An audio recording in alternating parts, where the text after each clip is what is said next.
So I've got all the graphics loaded in now, and this first image here, that's the end point, that graphic that was quite large that popped up. So I'm going to use that to line things up on top of it, so I end up there. There's lots of layers, it is going to get a bit confusing, so I've tried to put them in order of, like, the first graphics I'm going to use are going to be at the front, at the top, and then the ones later on in the animation are going to be down the bottom of the layer. Now if you look to the very top, there's a little blue icon just there highlighted. That's called pan behind or anchor point. I like to call it anchor point, that makes more sense to me, because that is the circle. It's like a little, it's usually set to the middle there, and if you change that, what that does, if you want to rotate, it will rotate round that point. So I want the central point to be in the middle of the icon on that layer, so I've moved it to the middle. If it was stuck in the middle of the blue square and it wasn't on the graphic, what it would do is if I rotated it, it would just rotate around the anchor point, not rotate round itself. So we're going to set keyframes up here, and you can see in the layers there, so I'm trying to line up, that's the graphic I want to end up on, that's the logo, so we're animating towards this, and I've put we're going to start off with the round lens shape in the middle, so I'm lining it up. If you look to the layers on the left hand side, you can see that I've opened up this layer. I think I'm just lining it up there, trying to get it in the middle.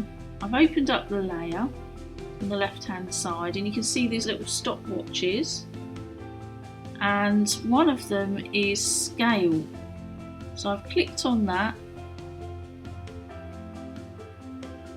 and I want to set some keyframes to make it go from quite small to bigger. So I've set the first keyframe is where it was smaller. Now all I do is move to the second keyframe, put a keyframe in there and make it bigger, and it will animate in between the two keyframes. First one smaller, the first one bigger, and it works it out in between. So I'm back on the timeline here, and if I move this line here, that's the first keyframe small, goes to the second keyframe and it's bigger, so that's how it will animate. If I turn the guide graphic off there, this is how it will kind of look. So I'm going to put a rotate on that now, so if you look over to the left of the layers, you can see there rotation, put the stop clock on, and then for the first keyframe click on it, and that will set a keyframe. So I'm going to move to the exit point here, so it's going to rotate round, it's going to stop. I'm going to press that keyframe on the left, and you can see that set a keyframe there. And I've double clicked, and it's come up with a box, and I've said rotate 3 times. I've put 360 degrees in there as well, but I don't think you have to. So there you go, there's the keyframe. Zoom, scale up, and then rotate, that's it. So that's the first few movements done, and I'll be repeating these steps and putting the keyframes in and ordering the layers and the graphics now. So here I've got one image going out and one image coming in. I want them to line up on top of each other. So I've put the little kind of cursor there, and I've just nudged each one to line up perfectly, so one on either side of the bar there. So that will bring one out and one in seamlessly. And now I'm going to go to the rotation icon in there under the layers. You don't have to put degrees, you can just put the number of rotations. And I need to put an end point, so let's go and click on that keyframe on the left. Let's put a keyframe in. And let's move it, see what happens. So there is a problem, and this exemplifies the anchor point thing I was talking about earlier. You can see that frame, and the anchor point is in the middle of that kind of graphic frame, and that anchor point, so we're going to go up to this pan behind anchor point. That anchor point just there should be in the middle of my icon, so I'm just going to move it. Now when I rotate it, it will rotate round itself. It won't rotate round that anchor point that is somewhere else, and it's got nothing to do with what I want. There we go. So now it will rotate, and it will rotate round itself because I've changed the anchor point.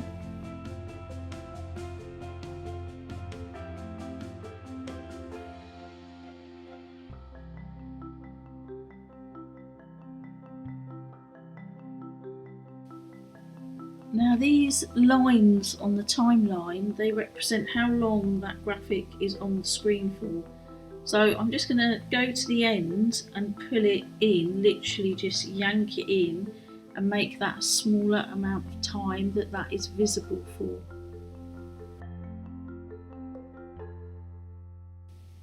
So I'm going to introduce a new graphic now, and it's on this kind of yellowy sandy coloured layer, and there you go, the anchor point is in the middle. I've got the anchor point tool. I'm going to set that anchor point to the middle of my graphic, and then I can pick the whole graphic up using a different tool. There we go, select that tool, move the whole thing into position, and now use my guide graphic. So this is the end point where I want to get to, the thing that I want to rotate everything around. So I'm just going to bring that up and try and line it up somehow. And I want this graphic to come in at that point. I don't want it to start off at the very beginning. So I'm going to line up that bar there, and I'm going to bring it in to exactly that point where one graphic will be replaced by another.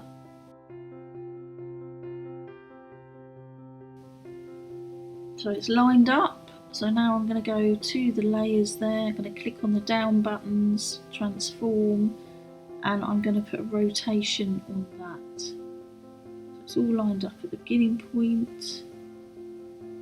So I've just decided I want to make that graphic a bit smaller, so I've gone to layers, transform, scale, and I've just put a percentage in there. And I think I'm quite happy with that. So you can change, even though you've set the kind of size as you've imported it in, you can change the scale of each one in here as well. Layers, transform, scale, so that's really easy to do. So back to the rotation, so I've got the little, on the layer there, and it says rotation, I've got the little blue stopwatch on, I've got my first keyframe in there. Then I choose a point that I want to get to. I'm going to click on the keyframe on the far left, and it will just pop into where that cursor is. And then I can double click on the keyframe and get the box up, and I can put some stuff in there.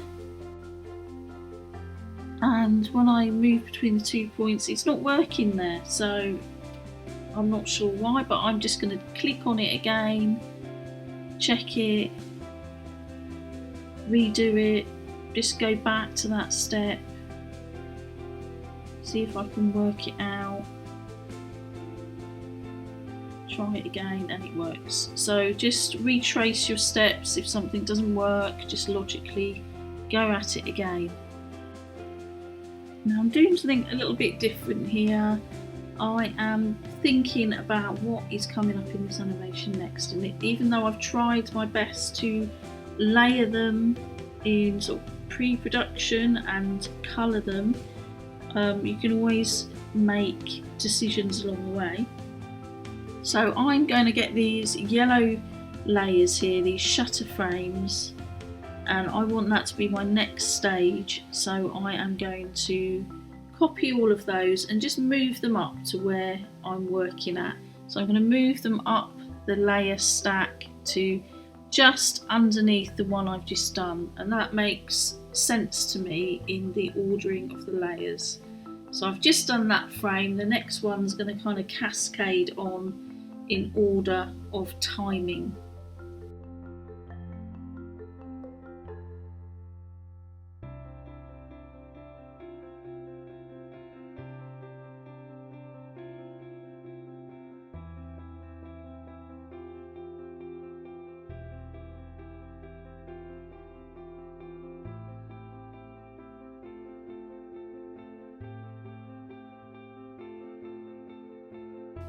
And of course I want them to come in just after that last frame, so I'm going to just shift them up right now so they come in when I want to use them, when they're needed.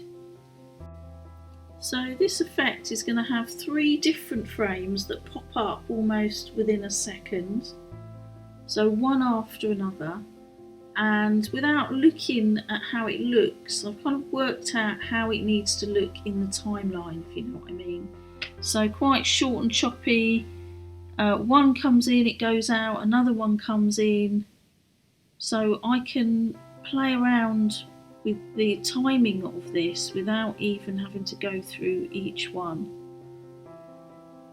So you'll get a feel for how it should look in the timeline.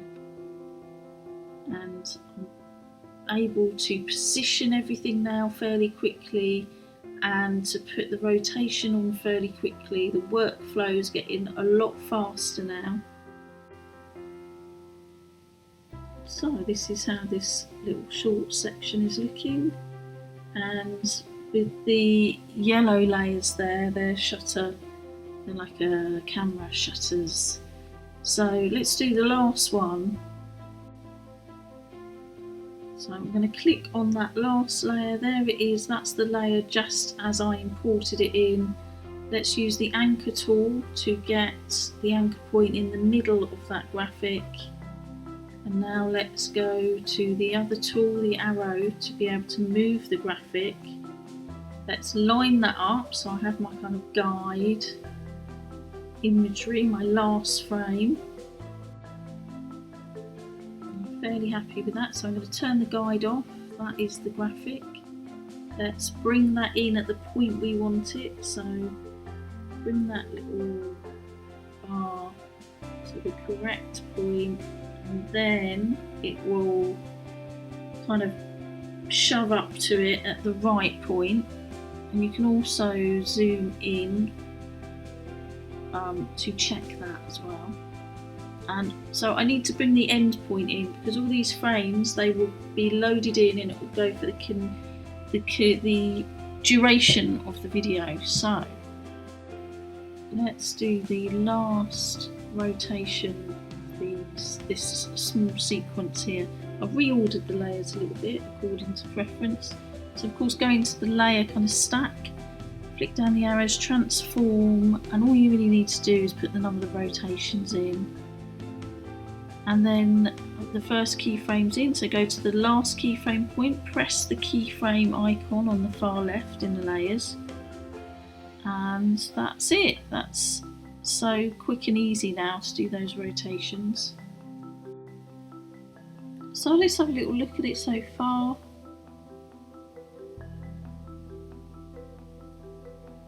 So I'm trying to pick up pace now to get all of it done, and this is something different. This is putting sound in, so just the same as putting the graphics in.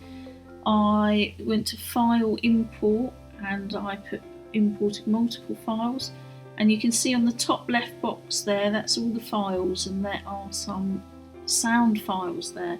So I've clicked on one and I've brought it up, and I can listen to it.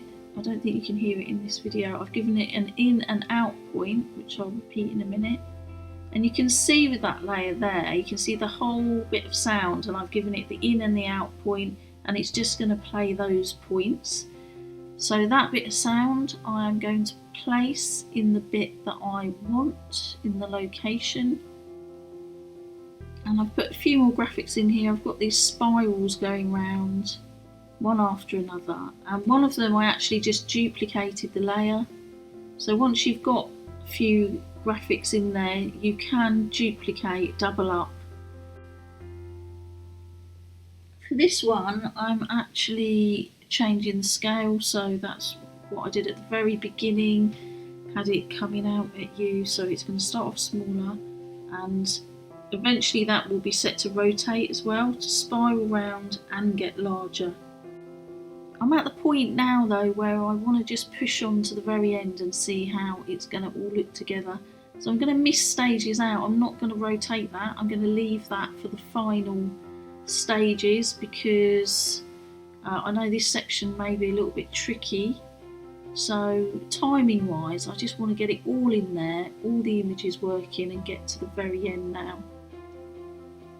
And I think this editing process for me is quite a creative one. I do like to change my mind. I don't like to have things structured too tightly, because I like to get in there and see how it plays, how it moves, and make decisions. So here I've made a decision that I want to go back to one of the original graphics, the first frame. I want that to keep coming back for a little bit of consistency.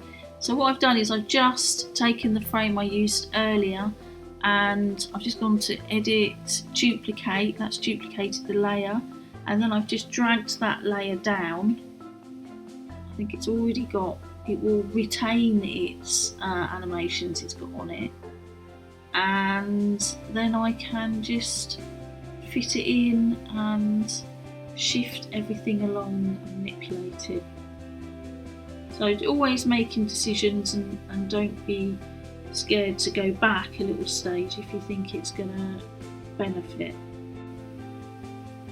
So here we are, let's make that shorter, and then let's shift everything else along so that it will fit together. So all of these three elements now need to come back a bit to accommodate that new graphic it right in the middle.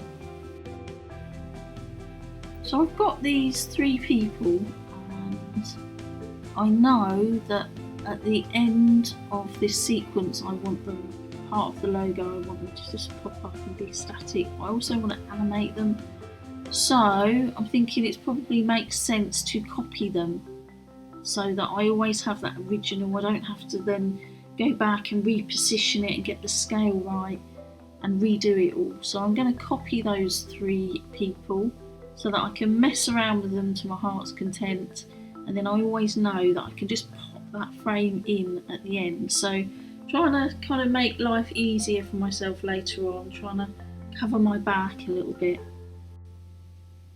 So these three people I'm working on, and for this effect I want each person to kind of very messily rotate into the spiral. So very Soul Bass like.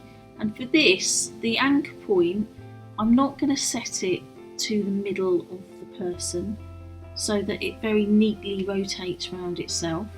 I'm going to set that anchor point outside of the person, so the person rotates around that anchor point whilst following a path into the spiral. I want it to look a bit messy. So I've just coloured those people pink because I want to be able to locate it quickly.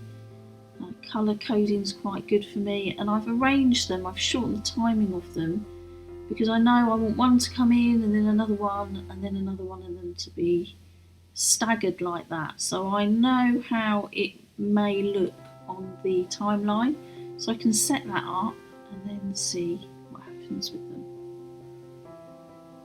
So here we are, it's rotating round that point and then into the spiral. And I think that's something that I need to tweak, and I'm going to leave that for the final edit next week. So I've had a go, I'm going to move on, I'm not going to do this section, I'm not going to complete it. Let's just get the rough edit done first.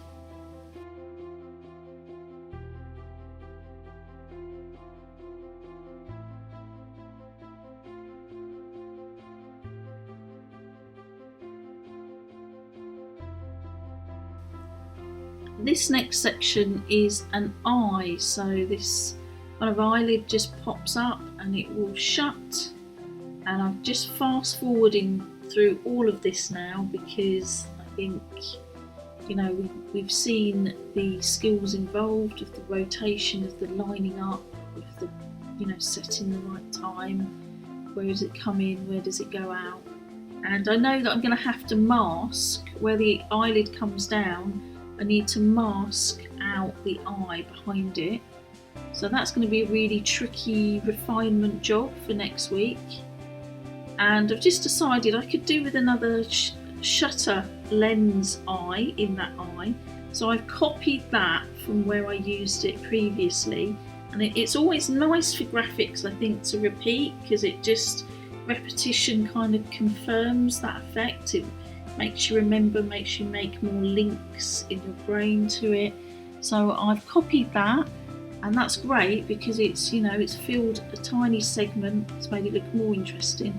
I haven't really had to do loads of work for it, I've just copied. So I'll come back and refine that later. Last stage now, and this eye turns into, it's still a kind of lens type image, but the keyboard creeps out from it. So just animating that now, and I've done that in sections so they can kind of pop up. I was originally going to try and animate some, maybe walking, some keyboard, separate keys coming up and some footsteps, but I think it's just going to take too long, and I can let that go because I'm quite pleased with how it looks. I don't think it needs to be any longer at all, so I'm just going to ditch that idea for the sake of simplicity and not, you know, overdoing too many ideas in there. Just keep them simple and short. And the 3 people that I copied earlier, I have those. That was a good idea, copying them, because I can just pop them straight back in. So that is it for the rough edit. It has got sound on there as well, so I've got a separate file with that on, and then I'm going to return to refine this in another video.